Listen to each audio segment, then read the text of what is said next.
Who isn't going that should be?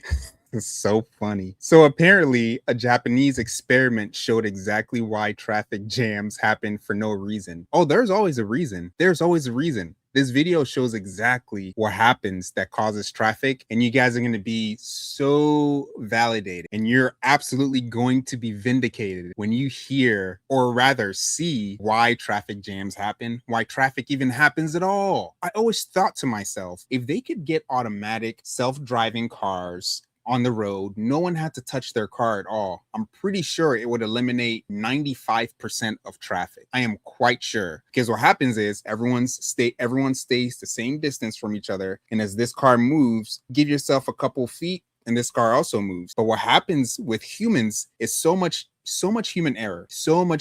And frankly, people who don't pay attention when the traffic light turns green, bro. The traffic light has been green for 5 seconds. I'm sorry I honked my horn at you, but the ingenuity of human beings at the same time, the foolishness of human beings in that ingenuity is baffling. Can you imagine how many highways have been created to divert traffic from being congested in one area? And yet it still happens. I see this all the time wherever I live. You see upgrades to the roads, you see traffic lights, you see stop signs, you see roundabouts that go off the main road, make people take some time and then enter a different road, and you always see jams. For whatever reason, humans just don't want to move forward with ingenuity. Even when the ingenuity solves the problem, someone finds a way to break the system. For the first time, Japanese researchers have conducted a real-life experiment that shows how some traffic jams appear for no apparent reason. They placed 22 vehicles on a single track and asked the drivers to cruise round at a constant speed of 30 kilometers an hour. Nope. At first, traffic moved smoothly, but soon the distance between cars started to vary and vehicles clumped together at one point on the track. Yep. The jam spread backwards around the track like a shockwave at a rate of about 20 kilometers an hour. Real life jams move backwards at about the same speed. That's crazy, isn't it? For the first time, Japanese researchers. But you can see that as people move, you could clearly see here how traffic jams happen. You can clearly see here. It's so obvious because one person stops and the other person, first of all, cars have different power, right? Your car may be faster than my car. So when you step on the gas and I step on the gas, we're going at different speeds. You step on the gas also at a different rate or force than me. So you zoom out and I'm going a little bit slower. Well, the car behind me is a little bit faster than my car. Probably keep up with the car ahead of me. So that the car in front of me zooms off and then my car has trouble keeping up, but then the car behind me is right behind me, right? So you keep placing different cars with different speed and power all across the road, and you're gonna have this kind of magnetic effect going back and forth. And guess what? You have that one person that decided, I don't need to move along with traffic. I could just kind of relax. You always have those people. And then all of a sudden, there's rush hour.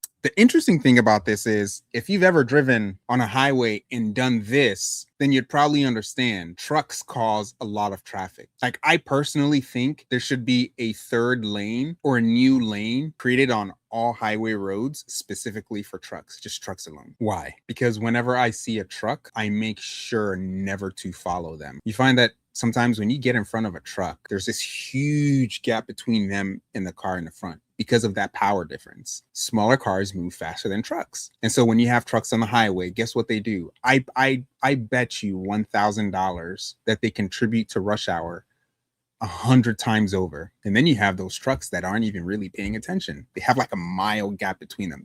This experiment validated me so much because I always had the opposing idea that rush hour was actually because there's so many cars on the road. But it's not just because there's so many cars on the road. It's because there are so many cars on the road that you're bound to get someone who can't pay attention, who doesn't want to pay attention, who could care less. Maybe they're having a bad day. Maybe they're feeling more relaxed. I don't know what it is, but no one thinks exactly the same. That's why if we had a car that thinks exactly the same as every other car, the problem would be solved. I think that is going to be one of the biggest reasons as to why it's so amazing that self-driving cars have been created by human beings. That's going to be the biggest reason. Not that I can sleep in my car on a 3-hour road trip. Like, that's cool. But the fact that I can go from point A to point B without hitting rush hour or a bunch of traffic after 10 hours spent at work, like I could just get home in 20 minutes instead of 50 minutes. Like, y'all should visit DC. Y'all should visit DC, Washington, DC, and see the mess of a traffic jam that place is every single God-given day. Oh, it's horrible. It's atrocious. And when there's no one working there, it's like an empty country city. Like, you could just cruise down the road and there's nothing going on. But when people are there and everyone's trying to go to the same place and not everyone thinks with common sense, yeah, it gets crazy. The thing that this reminded me of, though, is when you look at how people move, especially in this video,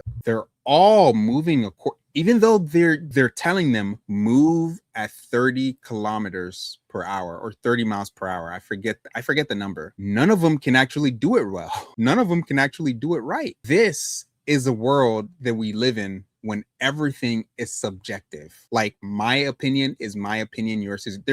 Even if there is a cohesive culture unit telling us, hey, this is what is important to us, people are still not going to get it. As a Christian, like, this is a direct picture of the world. So to me, what Christianity does, it takes everyone and puts them in a self-automated car, a self-driving car, and just says, go. That's what Christianity does. It creates a culture where everyone is cohesively thinking about things with one mind, with one goal. The crazy part about it is, even with Christianity as the one vehicle, people are still creating insane sects, like denominations, like some denominations that forbid doing anything on a certain day. Like, why are we still forbidding people to do something on a certain day? I just thought this analogy, seeing this picture just showed me how much more important it is for people to understand Christianity and to allow Christianity to help direct a nation on how to properly do things. Like, let's not kill our children, please. Like, that's not telling you what to do. That's just giving you a really good idea of how to allow a society to flourish. The crazy part about this also is people complain that, oh, traffic sucks. Oh, that dude is driving so slow. Like, you have crazy videos of road rage, like people getting out their cars, getting shot and all of this stuff because no one is of one mind. But when it comes to actually understanding that a society would better flourish if people were of one mind, everyone's like, oh, shut up. You don't know anything. Your God sucks. He doesn't exist. And it's like, well, we have a lot of logical reasoning and evidence that this world was created with a mind behind the creation. And still, people don't understand the importance of subjecting themselves to the mind that created the world. So my final verdict is, even if we do have self-driving automated cars that do everything perfectly, you're still going to have those people who don't want self-automated, self-driving cars. They're not going to want it. They're going to want their power horse of cars. There's going to be the people who are attached to the car because, I don't know, their granddad had the car and it's just a family heirloom at this point. You're going to have the people who are still relaxed, but instead of putting the car in the self-driving state, they don't.